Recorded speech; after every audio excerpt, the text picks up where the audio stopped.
이 강의가 여기서가 끝나는 것이 아니라 이 강의를 통해서 한번 정돈되고 정리돼서 또 다른데 뭐 대외적으로 뭐 잡지라든가 또는 뭐 학술지라든가 이런데 투고할 수 있는 좋은 글들이 또 여러분들하고 관계 안에서 이렇게 이루어집니다. 저번에도 말씀드렸듯이 제가 한 10년 전부터 꼭 하고 싶었던 강의였고 그래서 관심을 갖고서는 이렇게 성서 주석서라든가 여러 문헌들을 이렇게 보던 와중에 요번에 이제 초고가 이제 완성이 됐고 그래서 이제 여러분들하고 이제 오늘부터 사도 안드레아라는 인물에 대해서 이렇게 살펴보는 그런 강의가 이루어지게 됩니다. 다시 한번 함께 이렇게 해주셔서 감사드리고요. 오늘 첫 번째 강의 사도 안드레아의 상가 영성이라는 주제를 갖고 강의를 시작하도록 하겠습니다. 다 같이 성모성으로 함께 강의를 시작했으면 좋겠습니다. 성부와 성자와 성령의 이름으로 아멘. 은총이 가득하신 마리아님 기뻐하소서. 주님께서 함께 계시니 여인 중에 복되시며 태중의 아들 예수님 또한 복되시나이다. 천주의 성모 마리아여 이제와 저희 죽을 때 저희 죄인을 위하여 빌어주소서. 아멘. 성부와 성자와 성령의 이름으로 아멘. 네. 이제부터 이제 제가 보낸 원고를 다들 갖고 계시지만 화면을 통해서도 좀 같이 공유하면서 강의를 진행하도록 할게요.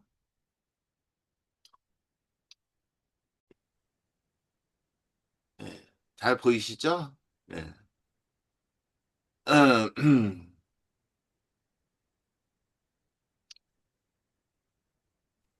한국교회가 이제 사도들의 영성에 대해서 이제 얘기하는 케이스는 거의 없죠. 특히 이제 가끔가다 얘기를 하면은 이제 주로 대표적인 분 베드로와 바오로 사도에 대한 연구는 굉장히 많이 얘기를 해왔지만 어 안드레아 같이 뭔가 앞에 이렇게 드러나기보다는 조용히 있는 분들에 대한 역사적이고 또는 영성신학적인 연구가 굉장히 빈약하고 또 알려지지도 않았죠. 그 결과 안드레아와 같은 분은 실제 이제 우리 강론이나 교리교육 또는 영성 지도 현장에서 거의 언급되지 않는 주변적 인물로 남아 있습니다. 그런데 이제 제2차 바티칸 공의회의 또 여러 문헌들은 평신도의 사도직, 변방을 향한 교회의 소명, 증인으로서의 교회라는 주제를 반복해서 강조해 오고 있습니다.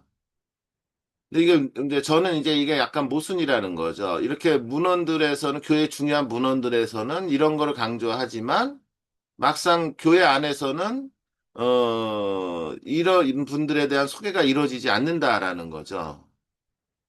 그래서 이제 갈릴레의 어부이자 조용한 첫 증인인 안드레아 영성을 얘기하는데, 안드레아 영성을 얘기할 때 여러 가지 퍼스펙트로 이렇게 얘기할 수 있는데, 저는, 평신도이기 때문에, 평신도가, 그리고 예수님을 따르는 제자도와 연결해서 재조명할 필요성을 느꼈고, 그것이 이제 강의, 또 이 글의 이제 동기가 되는 것이죠. 그래서 이 강의의 목적은 안드레아의 상가 영성을 신약 성경과 초기 교회 전승, 그리고 전래 성화 전통을 토대로 역사적으로 재구성하고, 그로부터 도출되는 영성 구조를 오늘의 한국교회 맥락에서 신학적으로 다시 규정해 보는 데 있습니다. 이를 통하여 제가 주장하고자 하는 것은 안드레아 영성은 식민지 주변부의 취약한 경제 현실 속에서 메시아를 발견하고 머무르고 데려옴으로 중개하고 작은 것과 작은 일을 예수께 가져오거나 데려오며 헬레니즘 세계와 유다 전통, 변방과 중심의 경계를 넘나드는 조용한 첫 증인의 파스카 영성이다라는 얘기를 하려고 합니다. 그리고 이러한 영성적인 구조는 한국 교회 평신도들이 자신의 취약한 삶의 자리와 다양한 경계 변방에서 사도직을 살아갈 수 있는 신학적 자원으로 제시될 수 있다라고 주장하는 것이죠. 이 강의를 하기 위해서 는 항상 방법론이 필요한데 첫 번째로 1세기 갈릴레아의 사회 경제 구조와 헬레니즘 유다 문화, 언어 환경을 좀 살펴보아야 될 것이고요. 그 다음에 이제 복음에서 이 중점적으로 안드레아 사도를 알 수 있는 복음들을 좀 주의하고 살펴보면서 안드레아의 제자도와 사조직을 발견, 머무름, 데려옴의 구조와 작은 것 작은 이에 대한 시선, 경계의 중개자라는 관점을 매서 주의를 하게 되죠. 그 다음에 세 번째로 오리게네스와 요한 크리스토토모, 에우세비우스, 또 외전, 안드레아 행전, 동서방 전래 텍스트와 이콘, 전통 등 수용사 자료를 분석해요. 교회가 기억해온 안드레아 얼굴을 좀 정리하죠. 그리고 이러한 걸 바탕으로 해서 오늘날 한국교회 맥락, 특히 평신도 사도지, 취약성, 변방과 경계, 작은 공동체와 작은 이들에서 이런 맥락에서 안드레아 영성이 갖는 실천적 의미를 영성신학적으로 제시하는 그러한 방법론적인 툴을 통해서 이 글이 작성됐고 오늘 강의가 이루어지죠. 그래서 첫 번째 갈릴레아 어부들의 사회 경제적 현실에 대해서 간략하게 이 브리킹을 할 필요가 있는데 이거는 이제 앞으로 이제 많은 사도들하고 직접적으로 연결되는 배경이고요. 그래서 한번 이렇게 아시면은 이제 상식적으로 좀 여러분들이 성경을 이해하는 데 큰 도움이 될 수 있는 백그라운드 난리지다 이렇게 생각하시면 되죠. 안드레아와 베드로, 야고보와 요한 이게 네 명의 제자가 살아가던 곳이 갈릴레아인 것이죠. 근데 이 갈릴레아라는 이 지역은 로마 제국의 주변부에 속한 변방이면서도 비교적 경제적으로 굉장히 활력이 있던 농촌 지역이었다라고 합니다. 그래서 갈릴레아의 경제는 주로 곡물, 포도, 올리브 재배, 그리고 호수를 중심으로 갈릴레아 호수를 중심으로 해서 어업이 결합된 혼합 농경 경제였고 이 모든 생산 활동은 근대적인 의미의 시장이라기보다는 정치 권력, 종교 제도, 가문 네트워크의 깊이 내장된 경제로 이루어졌습니다. 여기서 이제 여러분들한테 설명이 필요한 용어가 뭐냐면, 이 내장된 경제라는 용어가 이제 좀 설명이 필요해요. 이게 무슨 얘기하냐면, 누가 무엇을 얼마나 생산하고, 누구가 얼마를 바치는가는 단순하게 오늘날 시장의 원리에 따른 수요 공급의 문제가 아니라 오늘날과 같은 시장 시스템이 아니라 그 당시에는 이제 제일 먼저 뛰어가는 사람이 있어요. 우리가 이제 생산을 하면은 먼저 누구한테 바쳐야 되냐면 로마 제국한테 바쳐야 돼요. 그 다음에 뛰어가는 세력이 있어요. 그게 누냐면 헤로데 왕가한테 또 바쳐야 돼요. 그 다음에 또 뭐를 어디에다 갖다 바쳐야 되면 그 지역의 성전 귀족한테 갖다 바쳐야 되고 그 다음에 또 누구한테 갖다 바쳐야 되면 지방 지주한테 갖다 바쳐야 되고 그 다음에 세리와 관리들한테 갖다 바쳐야 되고 그 다음에 마을 단위 가족 공동체로 이어지는 그런 형태의 그 경제 시스템을 내장된 경제 구조라고 보는 거예요. 그러니까 이제 쉽게 말하면 제가 뭐 열심히 노동을 해서 생산을 해서 수입이 나면 그것을 쉽게 말하면 수요와 공급의 원칙에 의해서 내가 팔고 그걸 갖고선 내가 먹고 사는 그런 시스템이 아니라 이 생산한 것의 상당히 많은 부분을 이러한 그 경제 시스템에 의해 갖고 그쪽으로 이렇게 다 띄고 그리고 나서 간신히 먹고 사는 구조였다라는 생각을 하셔야 되는 거예요. 그래서 이런 것들, 이런 집단들이 굉장히 복합적인 구조 안에서 경제가 이루어졌던 사회였다. 라 그런 것이죠.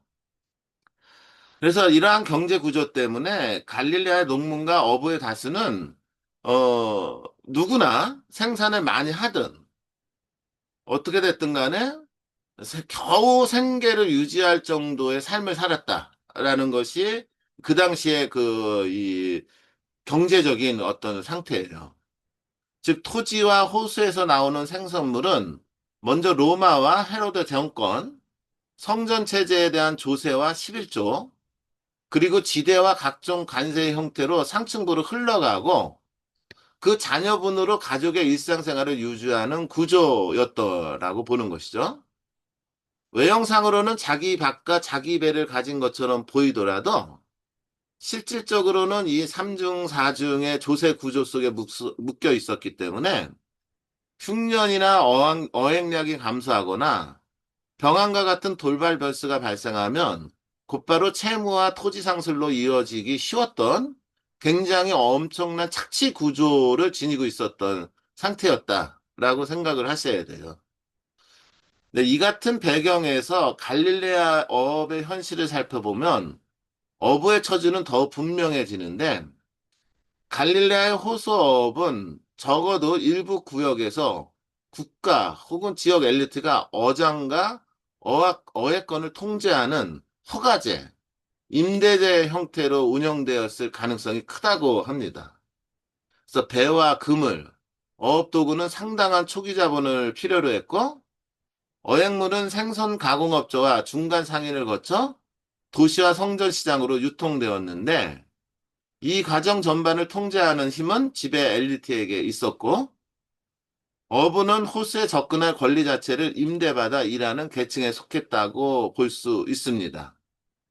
이런 점에서 갈릴레 어부는 단지 가난한 소상공이라기보다 조세, 통행세, 부패에 취약한 착취 구조의 최하층 생산자로 이해하는 것이 타당하다라는 것이 이제 그 당시 경제적인 구조였다. 이렇게 생각하시면 되는 거예요. 그러면 이렇게 이제 한마디로 뭐 굉장히 어려운 삶을 살아가고 있었던 이 사람들에게 그 예수님이 다가가죠. 그랬을 적에 안드레와 베드로가 배와 그물을 가진 어부였다고 하더라도 그들의 경제 활동은 이러한 경제 구조에 종속되어 있었을 것이고 실제 복음에서는 어부들의 사회의 경제적 위치를 짐작하게 하는 단서들이 많이 나타나는데 마르코 복음은 야고보와 요한을 부르시는 장면에서 그들이 아버지 제베데오와 사꾼들을 배에 남겨두고라고 전하고 있어요. 그러다 보니까 이 장면을 읽으면서 사람들이 무슨 생각을 하냐면 사꾼을 고용했다? 그럼 좀 어떤 정도 사는 사람들 아니냐? 라고 생각을 할 수가 있겠죠. 근데 사실상으로 아까도 말씀드렸듯이 그러한 경제 구조 안에서 이들은 거의 최하층 생산자로 살아왔던 것이고 조금만 잘못하면은 그거보다 더 나락으로 떨어질 수밖에 없는 그러한 삶을 유지했던 사람들이다라는 것이죠. 이러한 맥락에서 마테오와 마르카 복음이 전하는 예수님의 부르심에 그들이 곧바로 그물을 버려두고 예수를 따랐다라는 묘사는 우리가 좀 곰곰이 생각해 볼 의미가 있는 것이죠. 그러니까 단순하게 예수님이 좋아서 따랐다라는 것인지 아니면 가족 생계의 최소 안전망이자 사회적 정체성의 기반이었던 경제 구조에서 한 걸음 물러나서 새로운 제자도의 관계망 속으로 들어가는 급진적인 선택이었는지를 좀 봐야 되는 것인데, 한마디로 이들은 자신들의 가족들이 굶어 죽을 수 있는 상황에서도 예수님을 선택했던 급진적인 선택을 했던 사람들이다. 라는 것이죠. 다시 말해서 안드레아의 제자도는 종교적 헌신만이 아니라 식민지 사회의 취약한 경제 구조에서 자신을 안전하게 지탱해 주던 마지막 수단을 내려놓는 행위인 것이죠. 그렇기 때문에 이 안드레아의 이 선택은 이미 파스카적 순환, 죽음이라는 그리고 부활로 이루어지는 신비가 이미 이때부터 형성되었다라고 이런 역사적 사회적 배경을 바탕으로 해서 뭐 바라볼 수가 있게 되는 것이죠. 그러니까는 단순하게 예수님이 좋아서 예수님의 말씀이 좋아서 종교적인 입장에서만 선택한 것이 아니라 사회 경제적인 입장에서의 선택도 동시에 이루어졌다라는 것을 우리는 놓치면 안 된다라는 것입니다. 두 번째, 문화적, 언어적 배경을 좀 살펴볼 필요가 있는데, 그 예수님과 안드레아가 활동하던 1세기 팔레스티나는 알렉산드로 대왕 이후 형성된 헬레니즘 세계의 문화권에 속해 있었던 것이죠. 로마 제국의 정치적 지배 아래서 문화와 언어의 차원에서는 헬레니즘 유산이 깊이 스며들어 있었죠. 그래서 제국 전역은 여러분도 알다시피 코인의 그리스어를 사용하고 있었어요. 그래서 행정과 상업, 광역 교류의 공용어 역할을 했고 그 당시 유다인들은 일상에서는 아람어를 사용했고요. 그 예수님도 아람어를 사용하신 분이에요. 성전과 회당의 전례, 성경 낭독과 주회에서는 히브리어를 사용했어요. 그러니까 그 당시 그 예수님과 사도들이 살던 시대에는 크게 세 개의 언어가 사용되었던 시대였어요. 그래서 코인의 그리스어, 그 다음에 일상 언어는 아람어, 그런 다음에 그 성전에서는 히브리어 이렇게 되는 것이죠.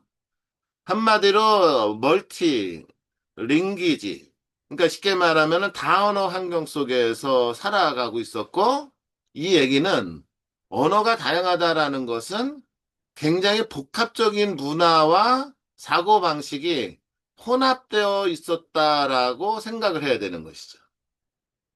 갈릴레아는 특히 이러한 헬레니즘의 환경에 영향을 많이 받은 지역이었고, 나자렛과 가파르나움에서 멀지 않은 세포리스와 티베리아스와 같은 헬레니즘 도시가 자리 잡고 있었어요. 그리고 이 도시들은 그리스식 극장, 로마식 도로, 공공 건물, 목욕탕 등을 통해 헬레니즘 로마 문화를 구현하였고, 그 주변 농촌 마을에서 생산된 농산물과 어획물, 인력을 빨아드는 경제 중심지 역할을 했습니다. 안드레아와 다른 어부제자들이 살던 가파르나움이라든가 벳사이와 같은 갈릴레아 마을은 겉으로는 전통적인 유다 농촌의 모습을 하고 있었지만 실제로는 이런 가까운 도시를 통해 헬레니즘 문화와 경제 구조에 깊이 연결된 주변부였다라고 할 수가 있습니다.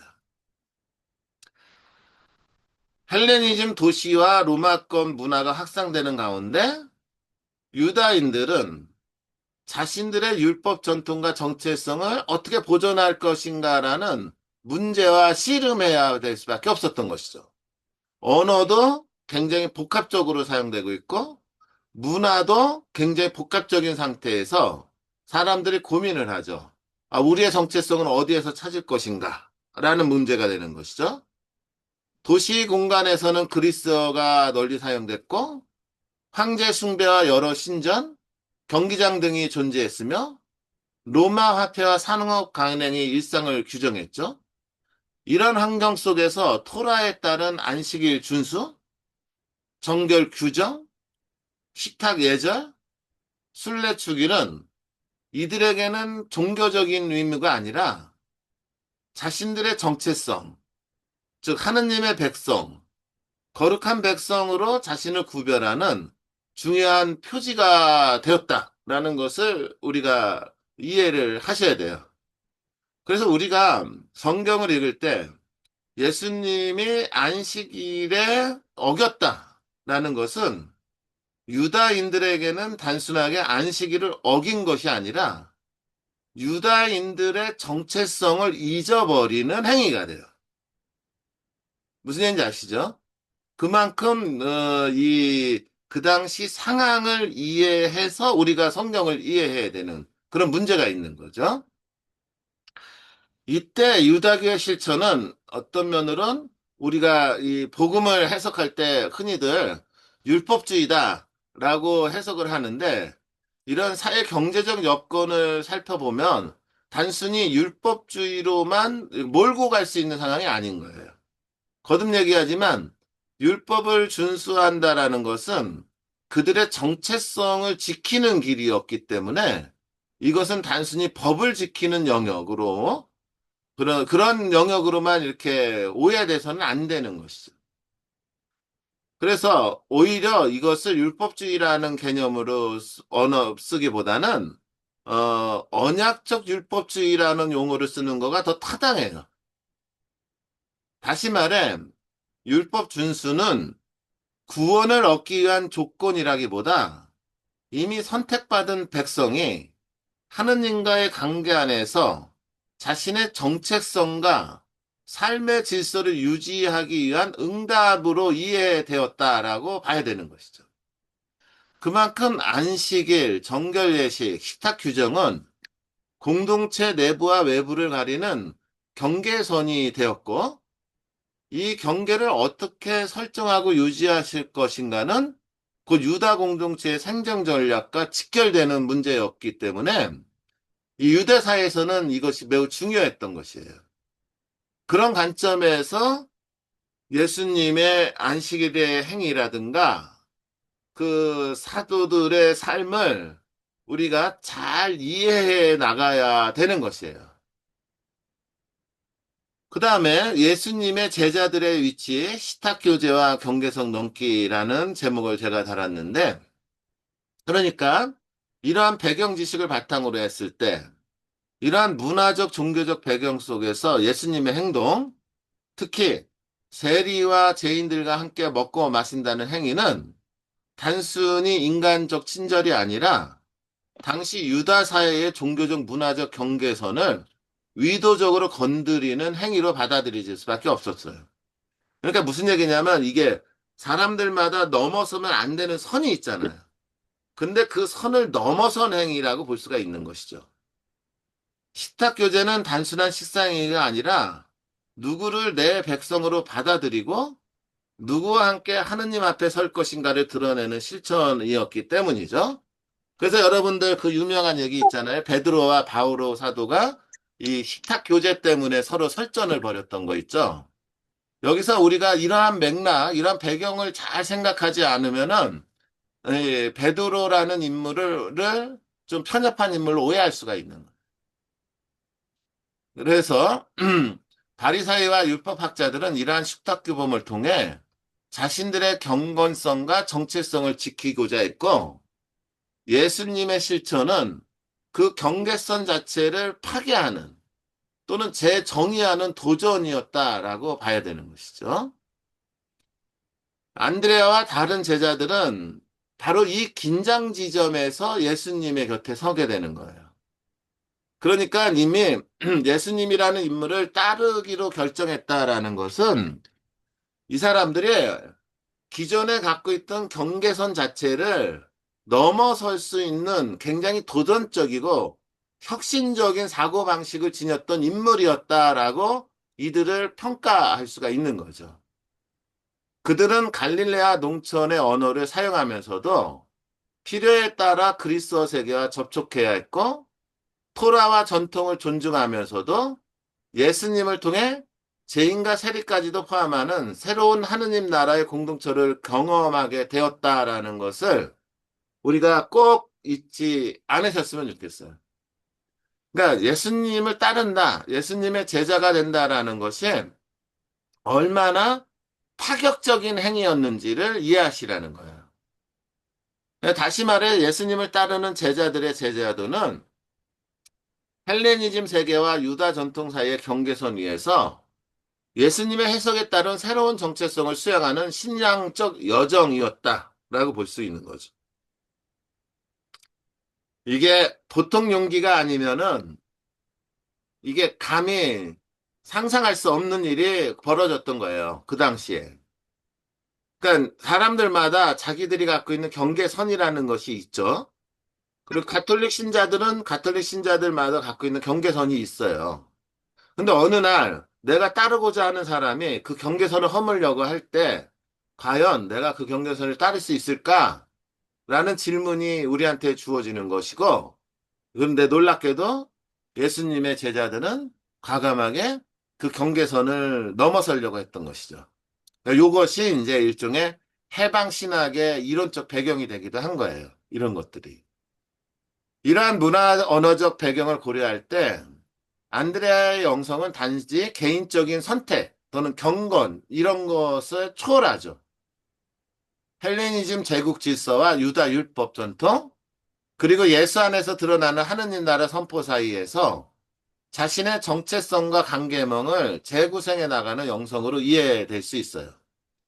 특히 와서 보라를 따라 예수께 이끌려가 들어간 안드레아의 길은 기존의 민족, 종교, 사회적 경계를 넘어서는 새로운 공동체의 길이기도 하다라는 것을 여러분들이 충분히 이해하시는 것이 일단은 굉장히 중요합니다. 앞으로 우리의 작업에서. 그러면 이제 안드레아라는 인물에 대해서 좀 초점을 맞춰야겠죠. 안드레아라는 인물은 여러분들 재밌는 분인데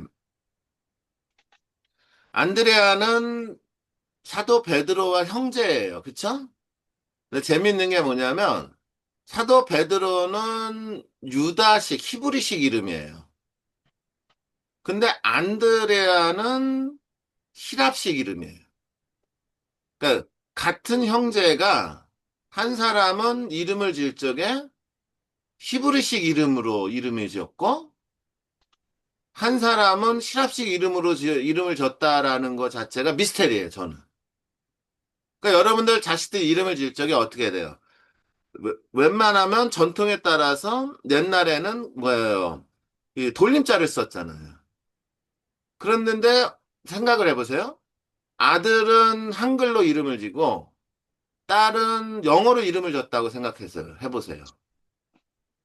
그러니까 이게 무엇을 얘기냐? 아까도 얘기했지만 굉장히 그 당시가 복합적인 문화가 다 언어가 막 뒤엉켜 있었던 상황을 보여주는 것이고 동시에 영성적으로 매우 중요한 의미를 던져줍니다. 근데 이거 모르는 분들이 꽤 많더라고요. 안드레아라는 이름이 헬라식 이름이라는 걸. 안드레아라는 이름은 안네르, 남자라는 단어에서 파생된 갑자기 안드레이오스, 남성적인 또는 용감한이라는 뜻을 갖고 있는 헬라식 인명으로 고대 그리스어에서 남성다운 용기, 용맹을 함축하는 이름이었습니다. 그러니까 아까도 말씀드렸지만 예수님을 따르는 데 있어서 가장 필요한 게 뭐였다고요? 용기, 용맹. 경계선을 넘어서는 용기였다는 거예요. 근데 더 놀라운 건 여러분들 예수님을 가장 먼저 따른 제자는 베드로가 아니에요. 안드레아죠.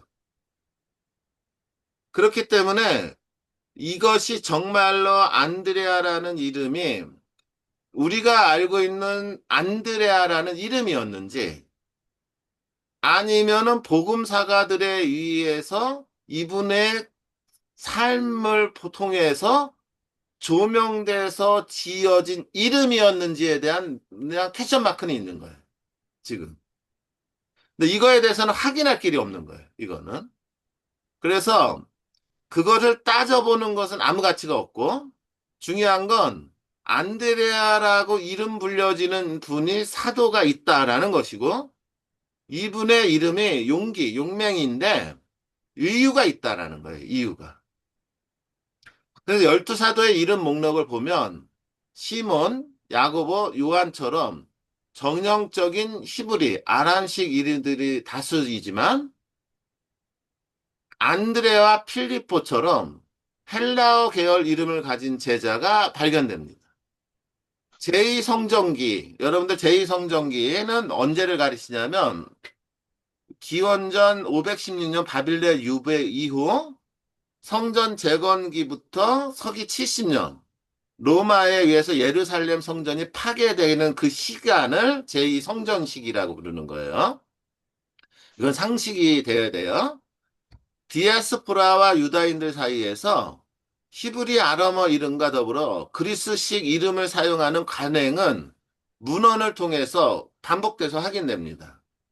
그러니까 이러한 이중명 관행은 헬레니즘 세계 안에서 유다인들이 자신의 종교적 정체성을 유지하면서도 그리스 문화와 언어와 공간 속에 동시에 존재했다는 사실을 다시 한번 보여주는 것이죠.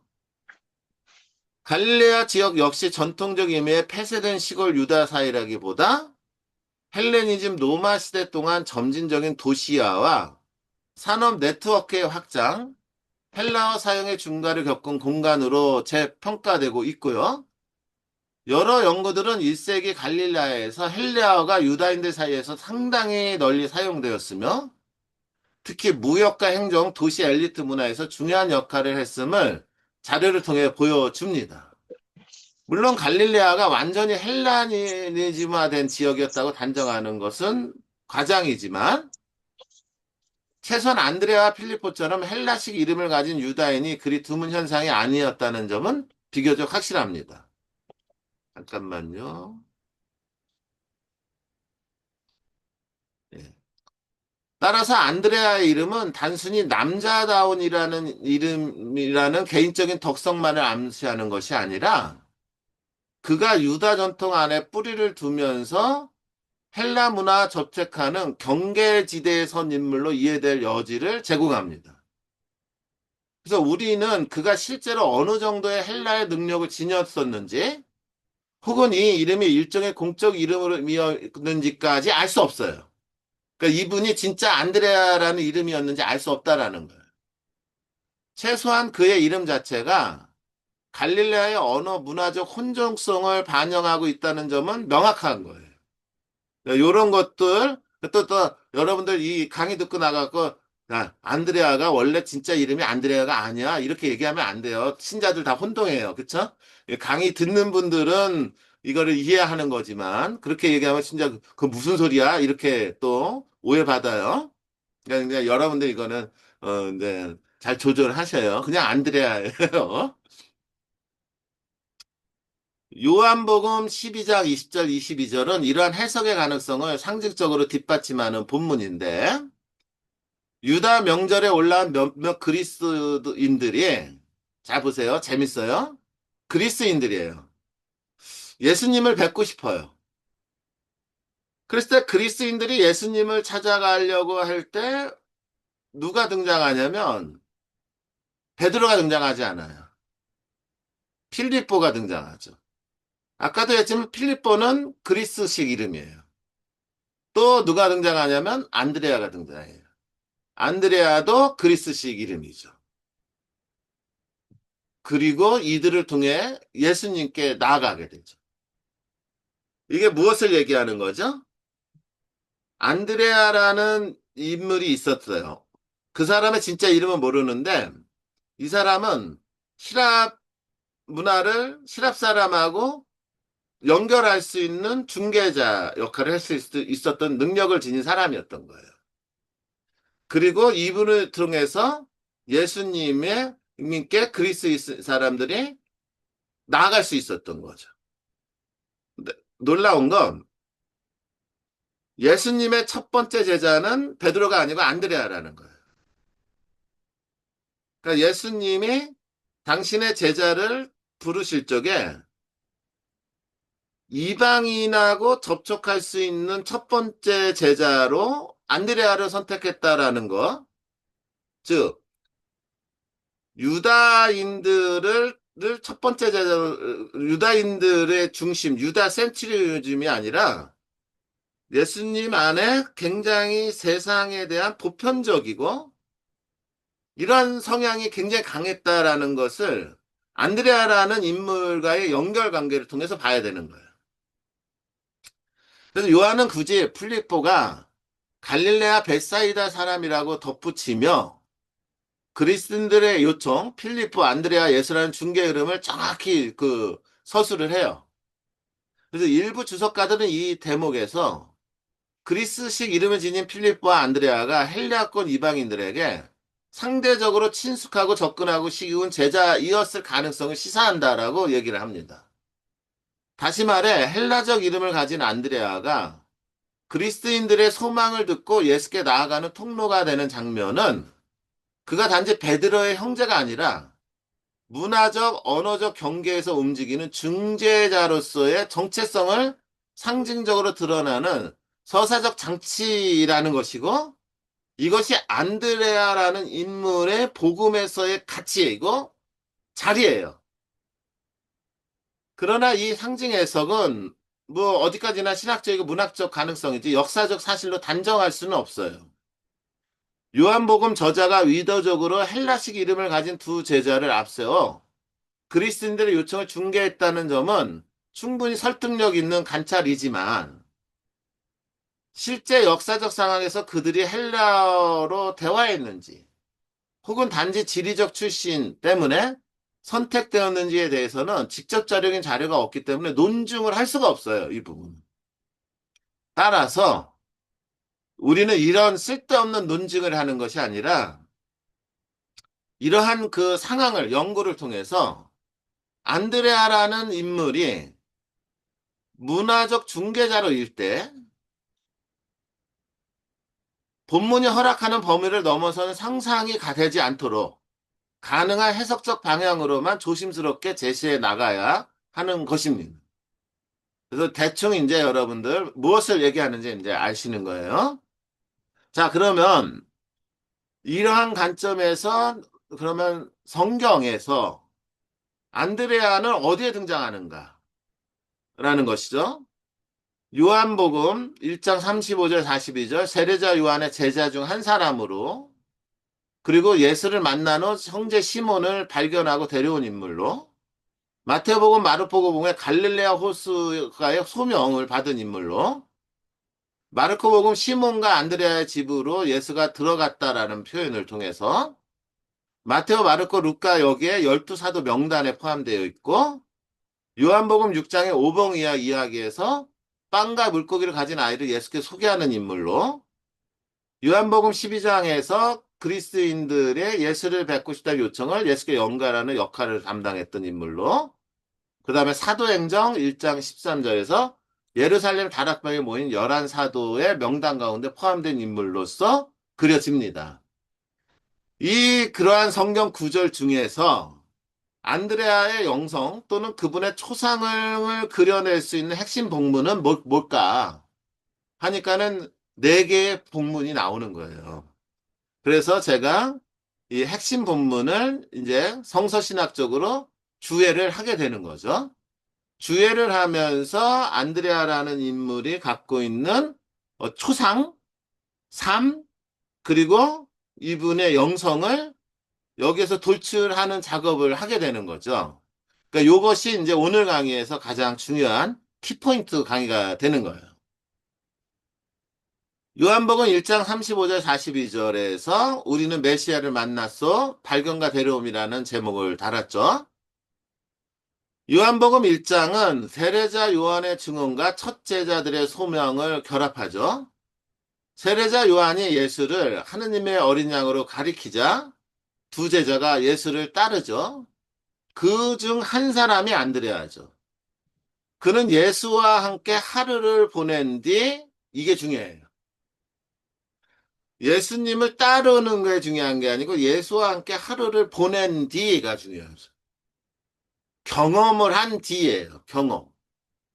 곧바로 먼저 자기용 시몬을 찾아 그를 예수께 데려옵니다. 그래서 머무름, 찾고 데려옴, 이런 구조가 나와요. 이 서사는 안드레아의 제자도를 발견, 머무름, 데려옴이라는 연쇄 구조화에 위치시키죠. 세례자 요한의 증언을 통해 예수를 발견한 안드레아는 예수와 함께 머무른 뒤 경험을 형제에게 전달하는 첫 증인이 되는 것이죠. 그러니까 예수님을 처음으로 경험한 제자가 안드레아인 거예요. 찾다와 데려오다의 의미가 있어요. 이 주해를 해보면 이 어원을 분석하는 게 매우 중요하거든요. 요한복음은 우연히 만났다라고 하지 않고 먼저 그 형 시몬을 찾았다라고 우리가 번역되어 있는데 이 찾다라는 시라버 에우리스케이는 이라는 동사는 복음서 전체에서 능동적인 사랑의 움직임을 표현할 때 쓰는 동사인 거예요. 그러니까 안드레아라는 인물이 찾았다라고 했을 때 이 찾다라는 단어는 능동적인 사랑의 움직임이 있다라는 것이죠. 즉 안드레아의 선포는 기다리는 자세가 아니라 형제를 향해 먼저 나아가는 능동적인 사랑의 형태가 있다라는 의미가 우리가 한글로 번역되어 있는 찾다라는 단어의 뜻이에요. 그러니까 번역이 얼마나 의미를 제대로 전달하지 못하는지에 대한 한계 상황인 거죠. 그래서 우리가 웬만하면 시라버 원전, 되도록이면 원전을 보는 거가 이유가 있는 거죠. 그 다음에 이어지는 동사 데려오다는 설명보다 만남의 자리로 이끄는 행위를 강조해요. 안드레아는 형에게 길게 설교하지 않아요. 그러니까 뭐 이랬다 저랬다 말하지 않아요. 우리는 메시아를 만났소라는 간단한 증언 다음에 곧바로 예수께 인도를 하죠.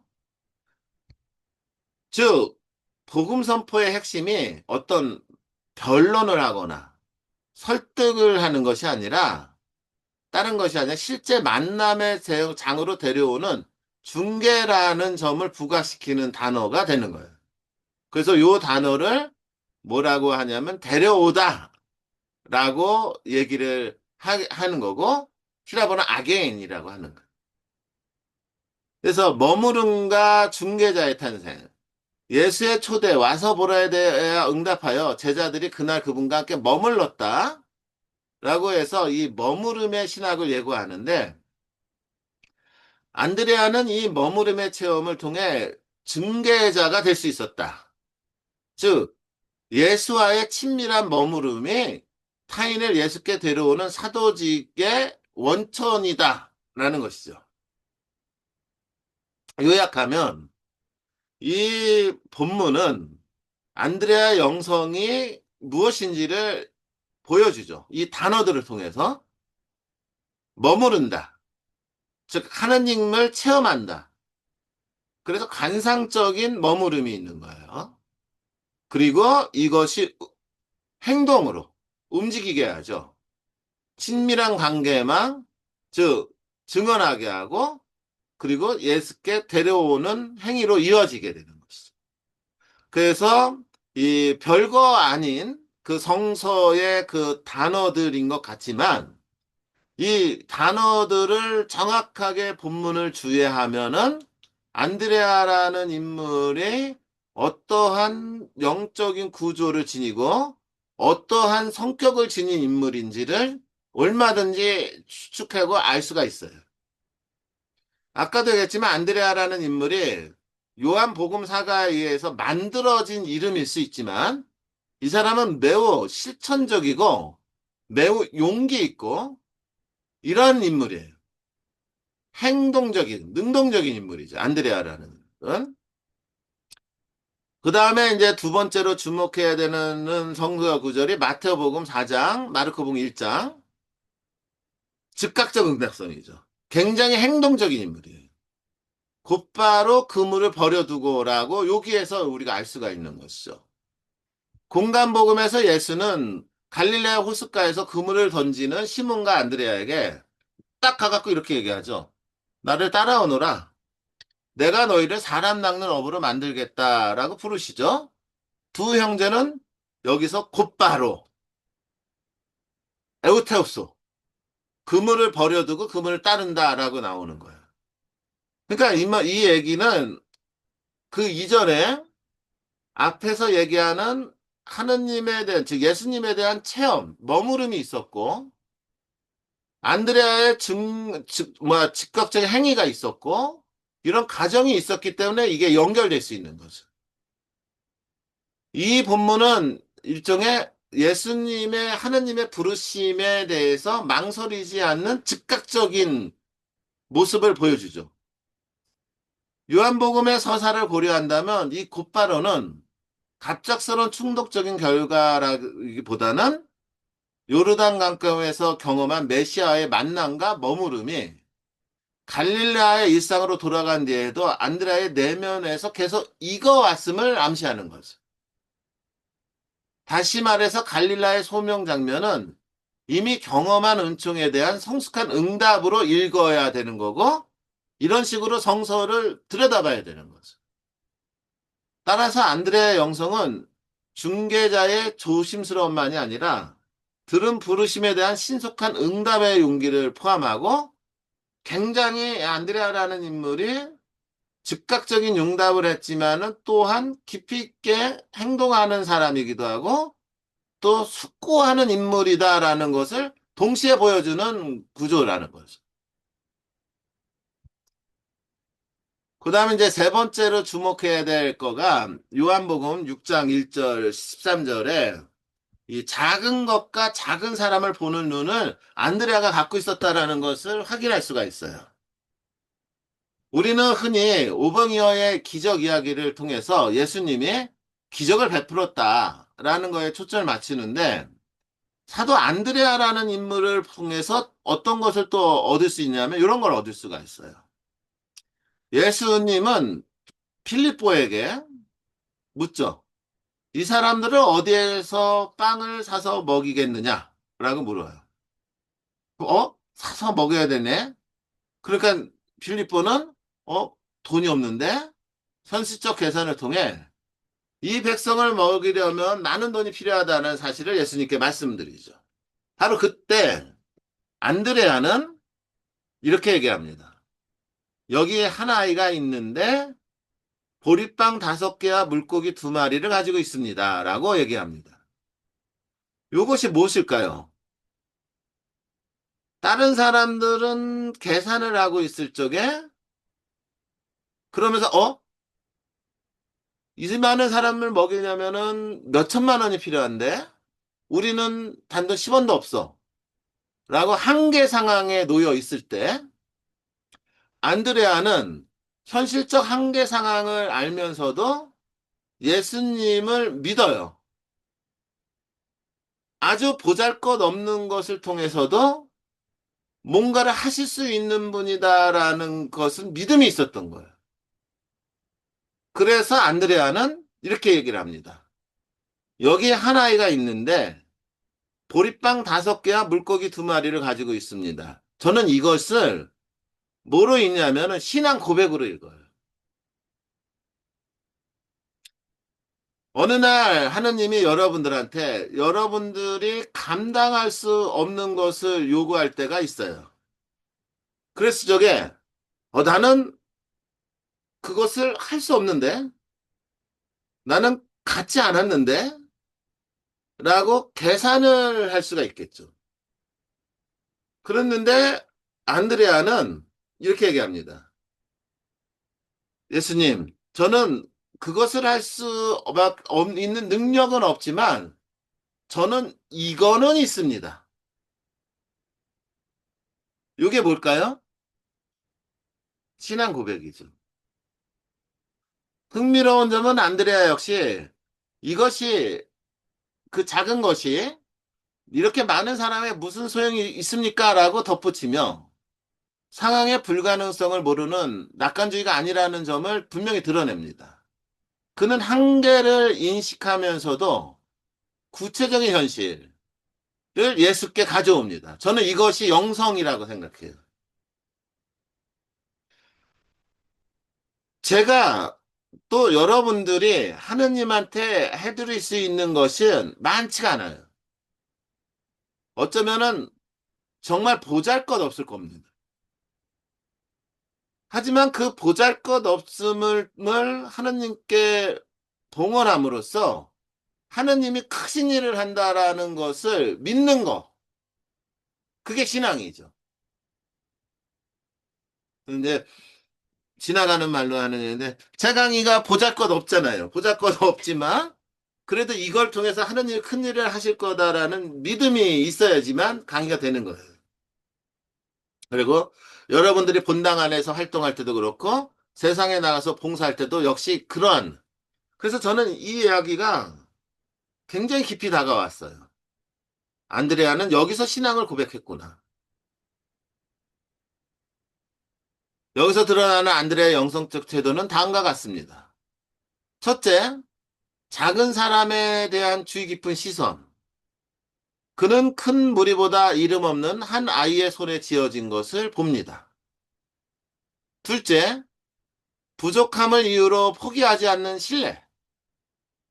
그는 아무것도 없다고 말하지 않고 여기 있습니다라는 언어로 은총과 재료가 될 수 있는 최소한의 현실을 인정하고 내어놓습니다. 셋째, 문제 해결의 주체를 자신에게 두지 않는 겸손. 안드레아는 이빵과 물고기를 들고 스스로 문제를 해결하려 하지 않고 예수께 가져옵니다. 이는 결과를 자신의 능력에 두지 않고 예수의 손에 맡기는 신뢰의 영성을 보여줍니다.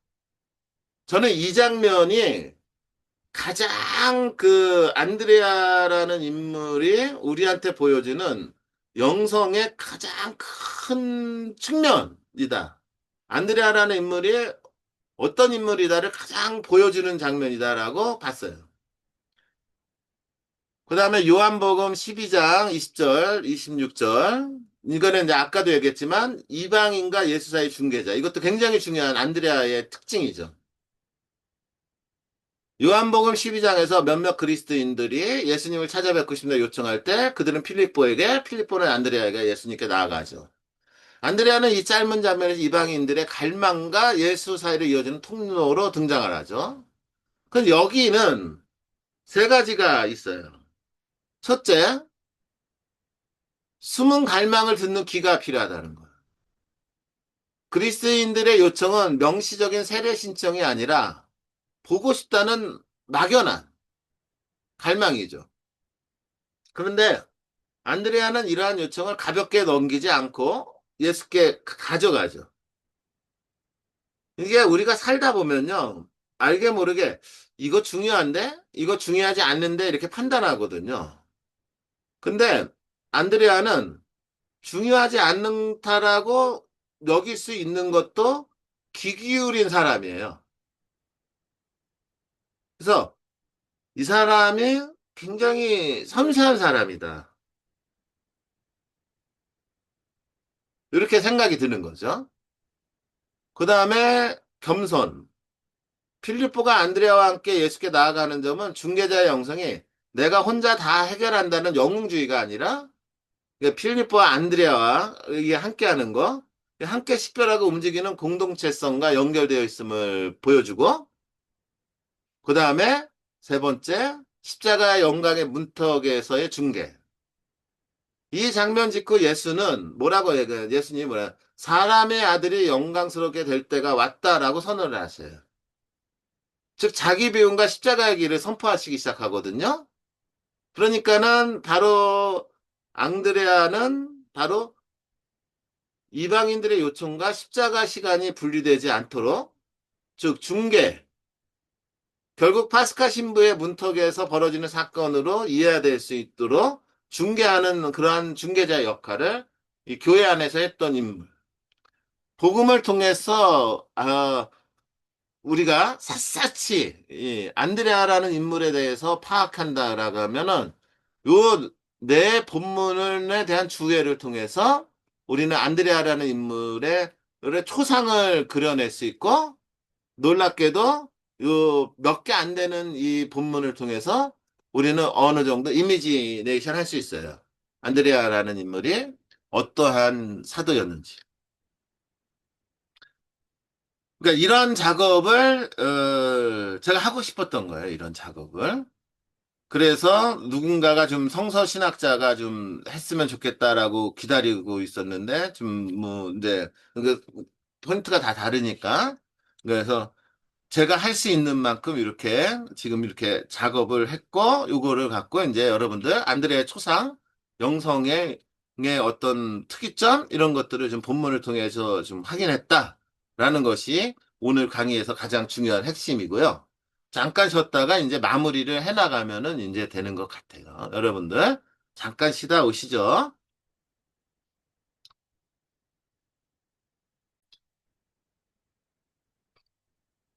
요한복음 1장 35절 40절 해석하는 초기 교부들은 안드레아를 형제를 예수께 데려온 첫 사도로 일반되게 묘사하죠.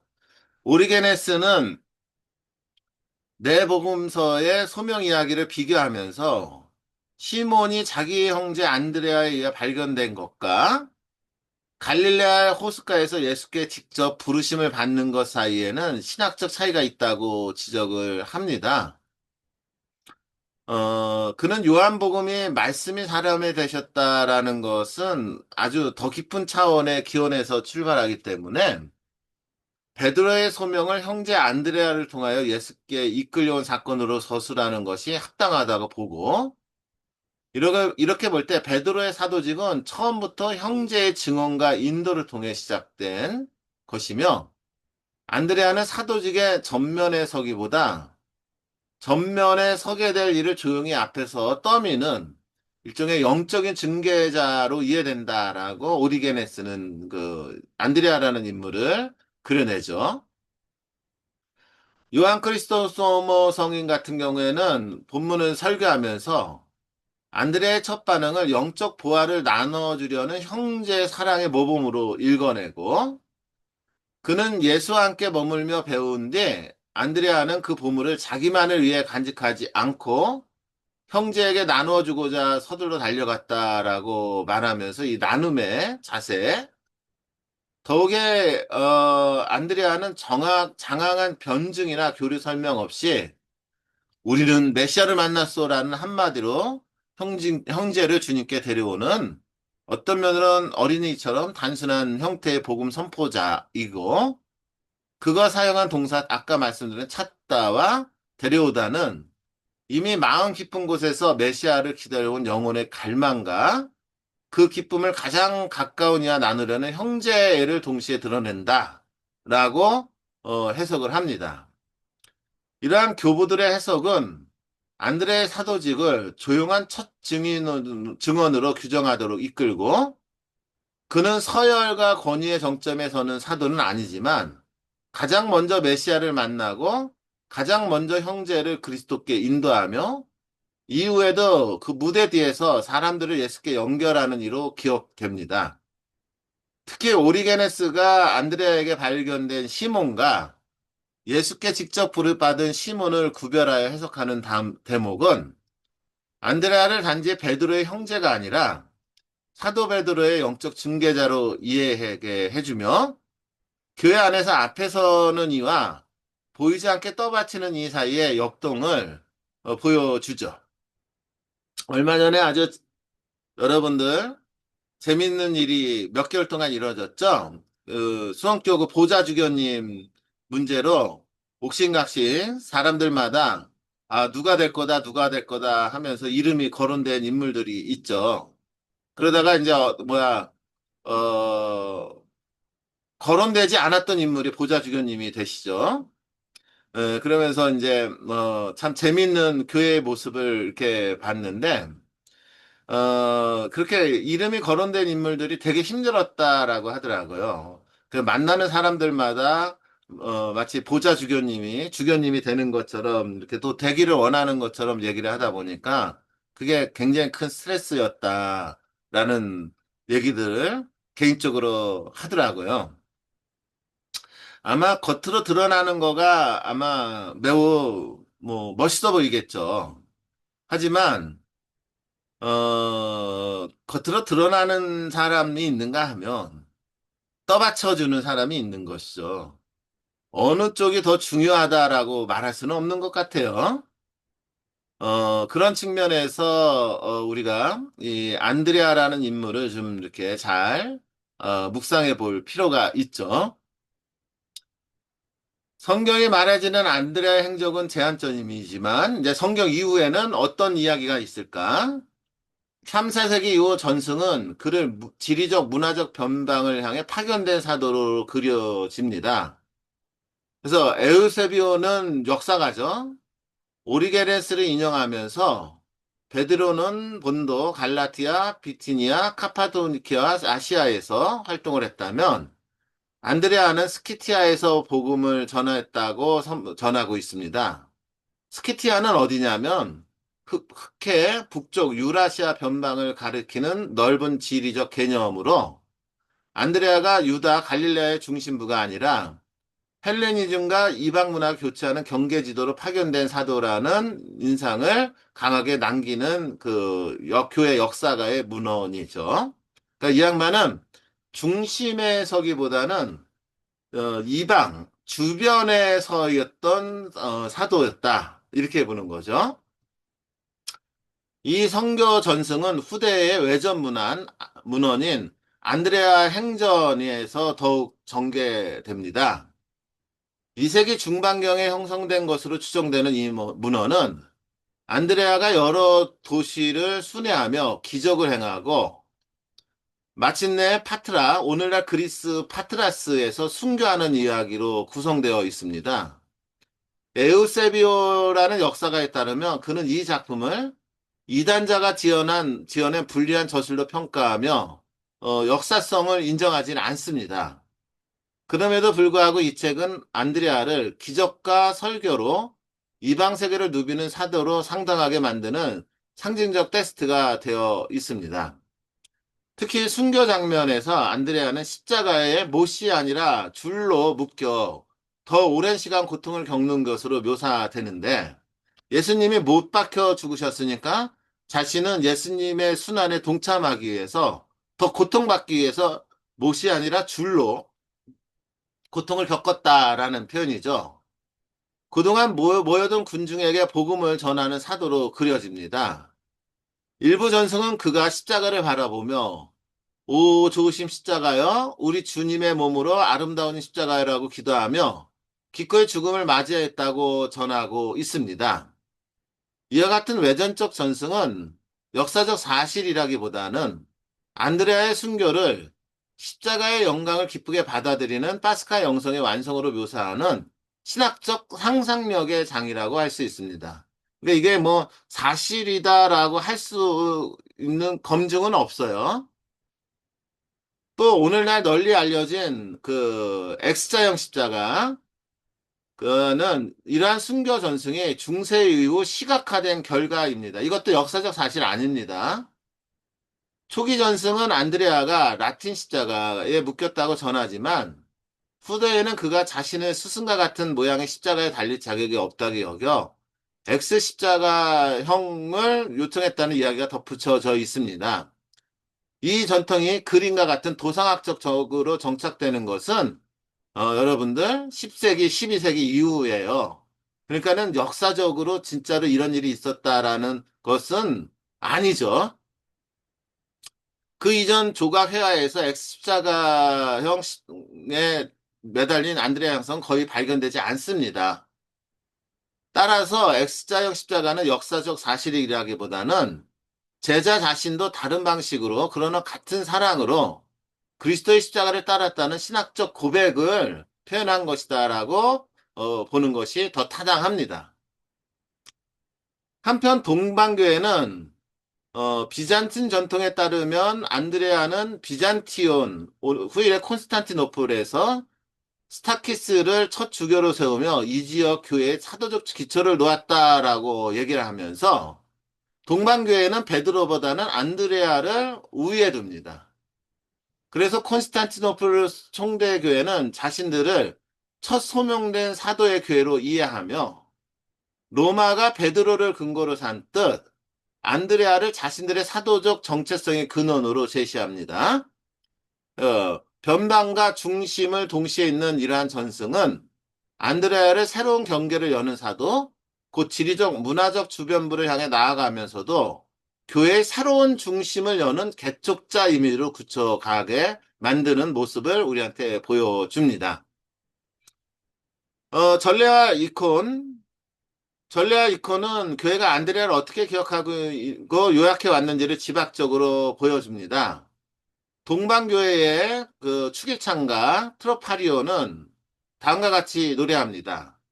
사도들 가운데 맨 먼저 부르심을 받은 안드레아여, 웃든 제자이며 형제여 만물의 주님이신 하느님께 이 세상 평화를 주시고 우리 영혼에 크신 자비를 베풀어 주시도록 빌어주소서라고 하면서 우리 로마 가톨릭은 베드로를 사도들의 웃음으로 보지만 이 동방 교회에서는 안드레아를 그 사도들의 으뜸으로 봅니다. 안드레아는 사도들 가운데 첫 소명을 받은 이이며 동시에 으뜸 제자의 형제로 불리죠. 그래서 사도들 가운데 첫 소명되니 그리고 으뜸되는 이의 형제라고 노래하는데 이는 한편으로 그의 선행을 다른 한편으로 그의 이선에서의 섬김을 동시에 드러내기도 하죠. 즉 그는 먼저 부르심을 받았지만 자신을 우두머리로 내세우지 않고 형제를 그리고 다른 이들을 예수께로 인도하는 자리에서 자신의 소명을 이해했던 인물로 그려내죠. 같은 축일의 콘타키오는 안드레아를 하느님의 정령이자 용기의 이름을 지닌 자, 구세주의 제자들 가운데 첫 소명된 이라고 부르며 요한복음의 첫 장면을 떠올리게 하는 구절로 마무리합니다. 여기서 용기의 이름을 지닌 자라는 표현은 안드레아는 이름이 아까도 얘기했지만 남성당 용기에서 나왔던 어원을 기억하게 하고 동시에 마지막 구절 그가 한때 형제에게 외쳤듯이 이제 우리에게도 외친다. 우리가 그가 온 세상 그토록 그리하던 분을 찾았노라라는 표현은 요한복음 1장 41절에 우리의 메시아를 만났소라를 전례서 반복하여 안드레아의 첫 증언을 모든 시대 신자들의 고백으로 확장하는 의도가 있습니다. 서방전례 우리 로마 라틴 교회죠. 안드레아는 11월 30일 축일을 통해 사도 순교자로 기념되죠. 로마 전례 봉기도와 감사송은 사도적 설교와 십자가의 순교를 통해 교회를 세운 이로써 안드레아를 회상하며 그의 선거를 통해 오늘의 교회가 복음 선포와 자기 생안에서 새로워지기를 청합니다. 안드레아 축일은 대림식이 초입에 자리 잡는데 굉장히 이게 중요한 의미가 있어서 제가 어디선가 강의를 했어요.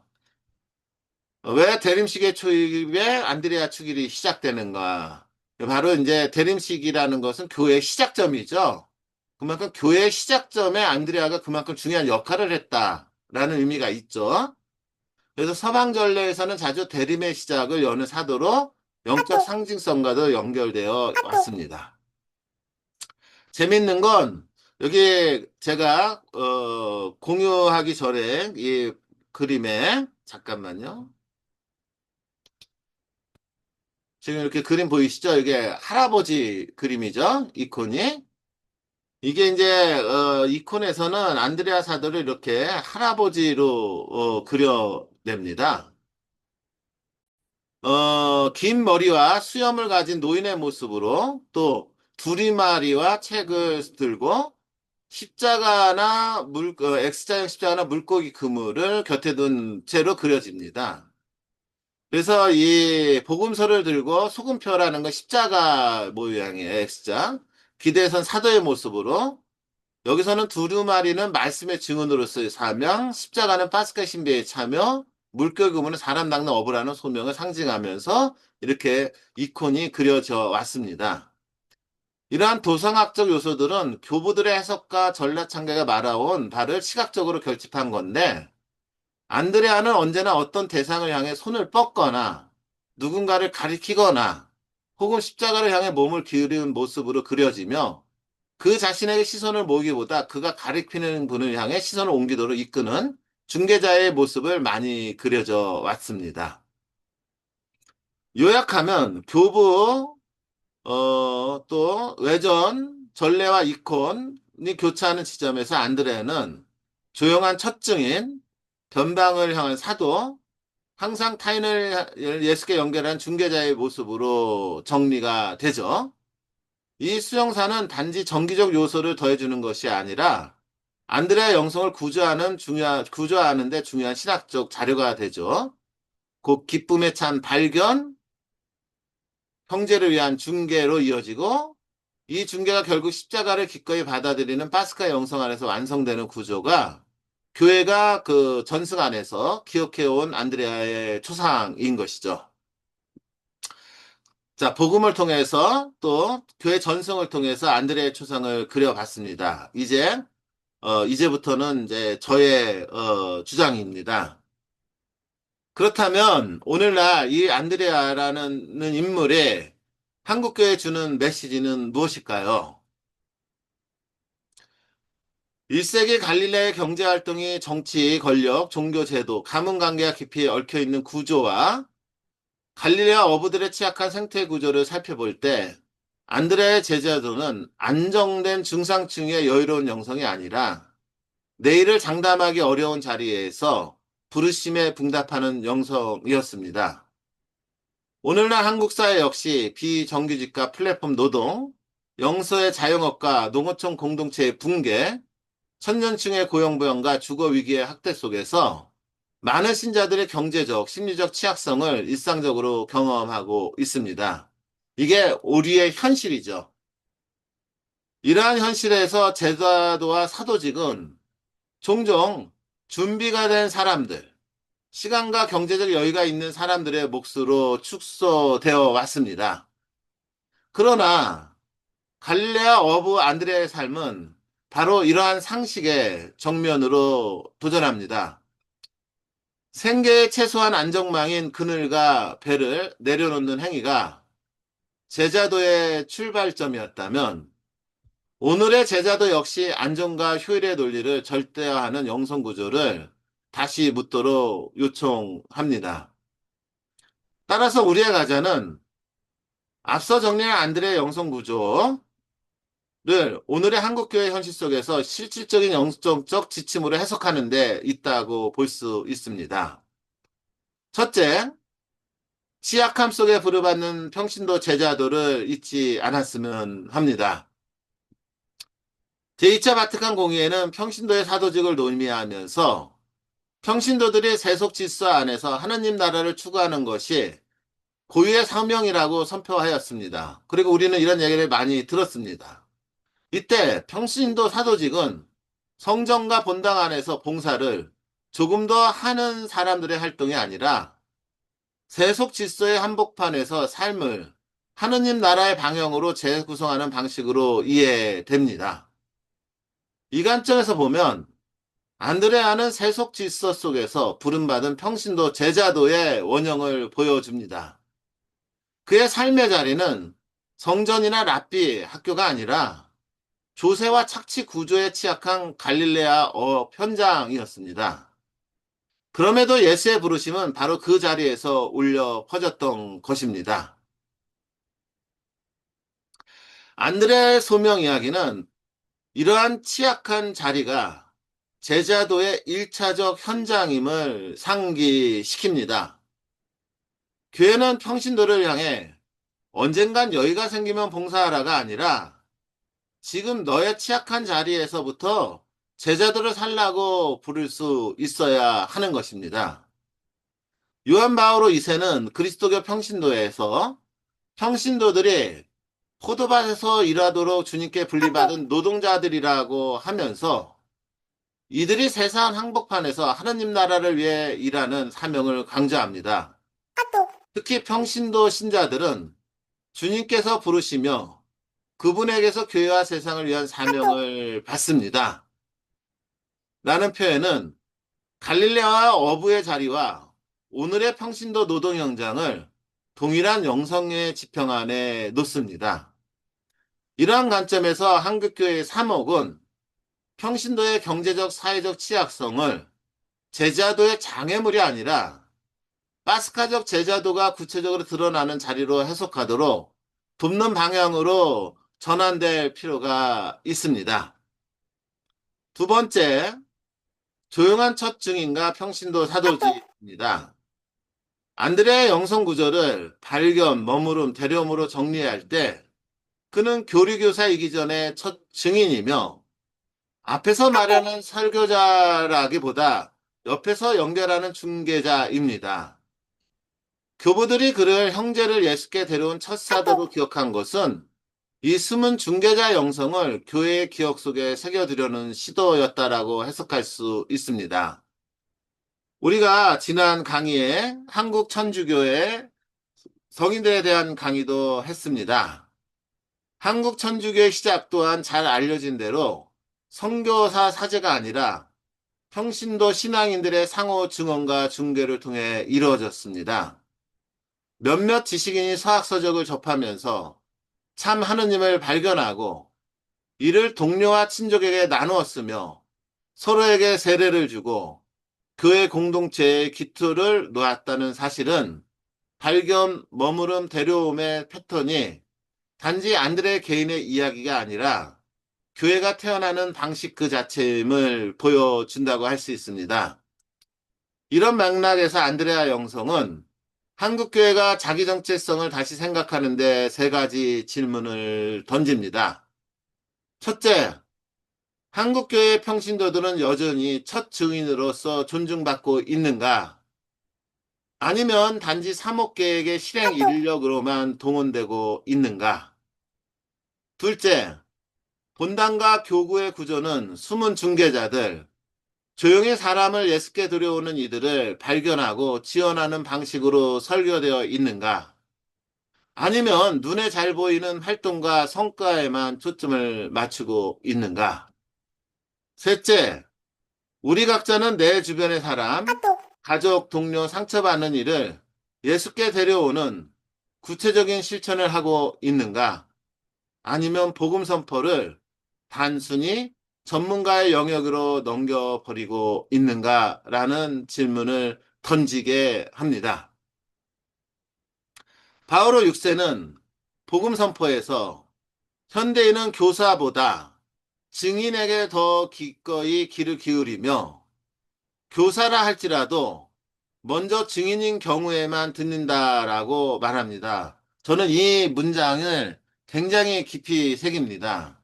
요즘 지식인은요, 지식인은 교수가 지식인이 아닙니다. 학자가 지식인이 아닙니다. 증인입니다. 증인이 지식인입니다. 현대인은 스승보다 증인의 말에 더 기꺼이 귀를 기울인다 라는 통찰은 안드레아 같은 첫 증인의 영성이 교회 사명이 얼마나 결정적인지를 다시 확인해 줍니다. 그래서 여러분들이 매우 중요합니다.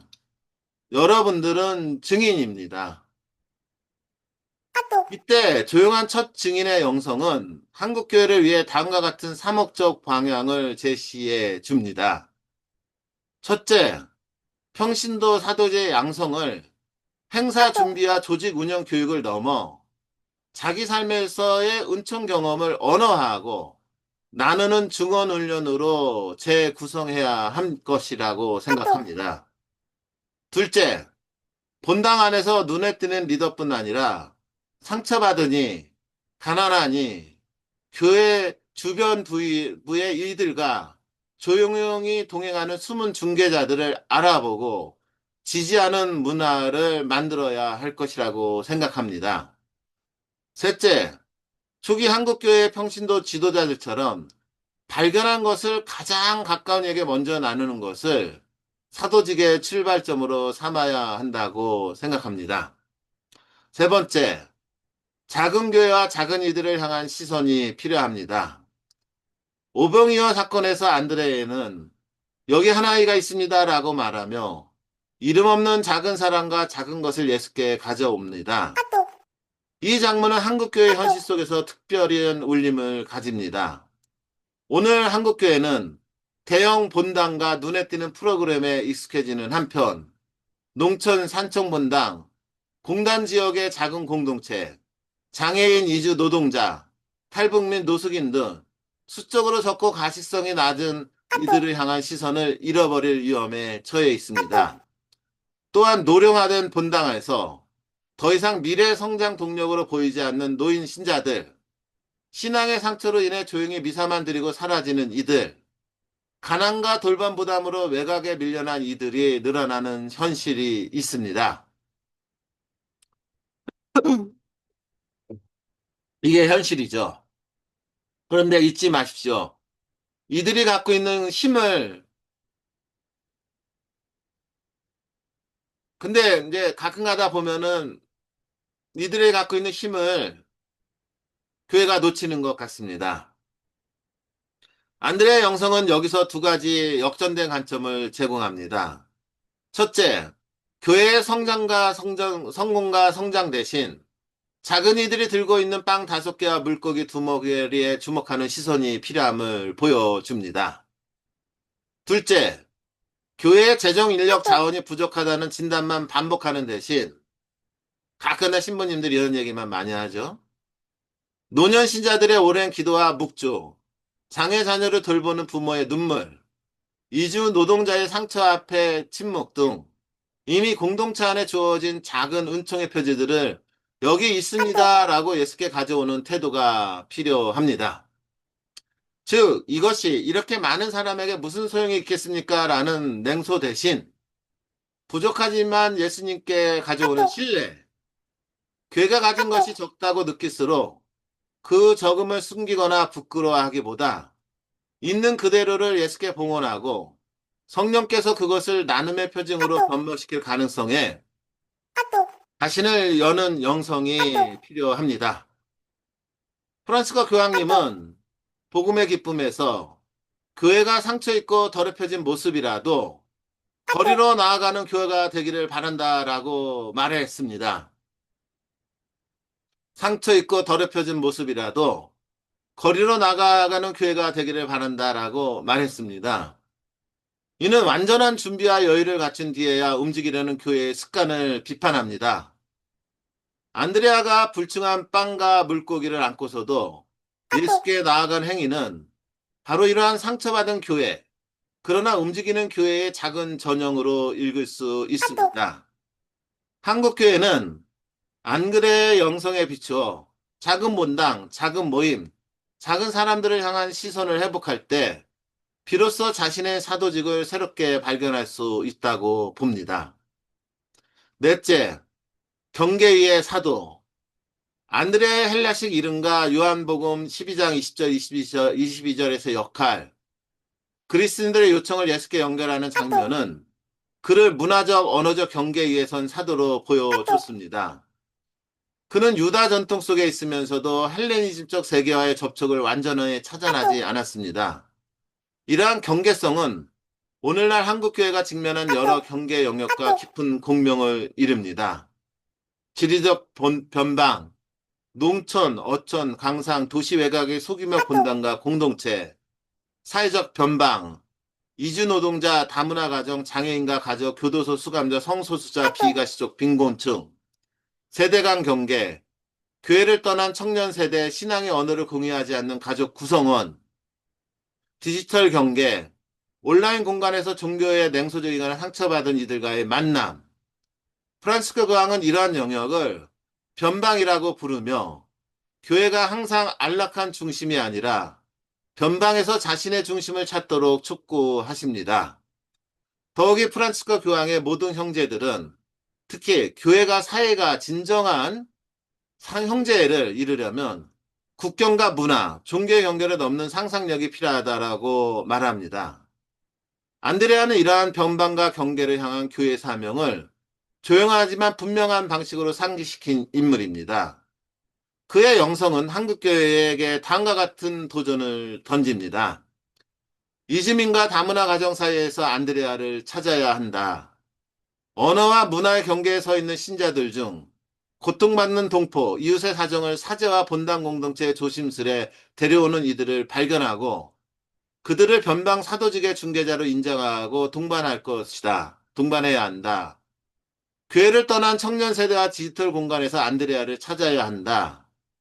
온라인 커뮤니티나 직장, 학교에서 신앙 이야기를 꺼내기 어려운 환경 속에서도 상처받은 이야기의 이야기를 듣고 그러한 함께 미사 가보지 않을래 같이 이야기 나눌 수 있는 신부님 수녀님 계신데라고 조심스레 제안하는 이들을 지원해야 한다. 이들을 단지 청년 봉사자가 아니라 새로운 문화 공간의 안드레아로 인식해야 한다. 젠더, 성 정체성, 정치적 견해가 갈라놓은 경계에 의해서 중개자의 영성을 회복해야 한다. 한국 사회와 교회 안에서 젠더, 정치 이념 문제로 깊은 균열이 일어난 현실 속에서 어느 한편에 서서 다른 쪽을 정죄하기보다 서로 이야기를 듣고 예수 앞에 함께 데려오는 신앙적 중재자를 양성해야 한다. 이런 의미에서 안드레아의 헬라식 이름은 단순한 문화적 배경이 아니라 교회가 오늘의 경계와 변방에서 자신의 사도직을 다시 찾아야 한다는 상징적 호출로 읽힐 수 있다라고 저는 주장합니다.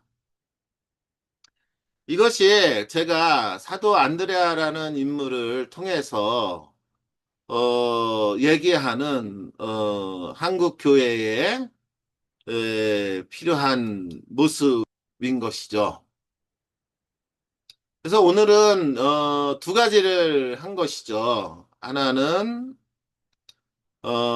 사도 안드레아라는 인물의 초상에 대해서, 그리고 그 인물이 갖고 있는 영성의 고유점이 어디에 있는지에 대해서 살펴보았죠. 그리고 하나는 그걸 통해서 오늘날 맥락적으로 한국교회가 어떠한 영적인 삶을 살아야 하는지, 한국교회가 어디로 향해 가야 되는지를 그려내었던 것입니다. 앞으로 이 강의는 바로 이러한 구조 속에서 이루어집니다. 그냥 단순히 사도 안드레아라는 인물이 알려지지 않아서가 아니라 그 인물을 통해서 오늘날 우리가 어떠한 영적인 삶을 살아야 하는지 성찰해 보는 시간이고, 교회가 그렇게 나아갈 수 있도록 소리를 내는 그러한 강의가 이루어진다라고 생각하시면은 되는 것입니다. 그래서 여러분들이 이렇게 또 함께 해주셔서 또 감사드리고요. 다음 시간에 2주 후에 또 강의가 이루어질 것입니다. 그래서 오늘 이렇게 줌에 함께 하신 분들은 나가지 마시고 잠깐 이렇게 말씀을 나누는 시간을 갖도록 할 거고요. 어, 영상을 통해서, 녹음을 통해서 제 강의를 듣는 분들에게 또 감사하는 말씀 드리면서 일단 마치도록 하겠습니다. 성부와 성자와 성령의 이름으로 아멘. 영광이 성부와 성자와 성령께 처음과 같이 이제와 항상 영원히 아멘. 성부와 성자와 성령의 이름으로 아멘. 녹음 끊도록 하겠습니다.